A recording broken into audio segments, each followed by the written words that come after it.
নদীর ছোট মাছ খেতে কে না পছন্দ করে। দেখুন মাছগুলো কত সুন্দর। হ্যালো বন্ধুরা, কেমন আছে সবাই? আজকে নিয়ে আসলাম নতুন আরেকটা রেসিপি নিয়ে। নদীর ছোট মাছ প্রথমে কেটে ধুয়ে পরিষ্কার করে নিয়েছি। তারপর মাছগুলোকে পেঁয়াজ কুচি, কাঁচা মরিচ কুচি, হলুদ মরিচ, জিরার গুঁড়ি, ধনিয়ার গুঁড়ি সব কিছু দিয়ে ভালোভাবে মেখে নিলাম। ভালোভাবে মাখতে হবে। ভালোভাবে মাখলে মাছগুলো মানে দেখতেও খুব সুন্দর হবে, আর মশলাপাতিগুলো সব মাছের ভিতরে ঢুকবে। তারপর কড়াই নিয়ে চলে আসলাম। কড়াইতে তেল গরম করতে দিয়ে মাছগুলো দিয়ে দিলাম।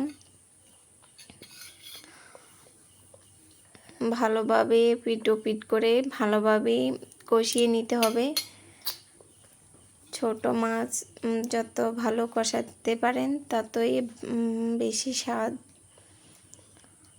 আমি পিট করে ভালোভাবে কষিয়ে নিলাম। তারপরে সামান্য জল দিয়ে দিলাম। ছোট মাছ তাই বেশি জল দেওয়ার প্রয়োজন নেই। এতে জল দিয়ে দিলাম।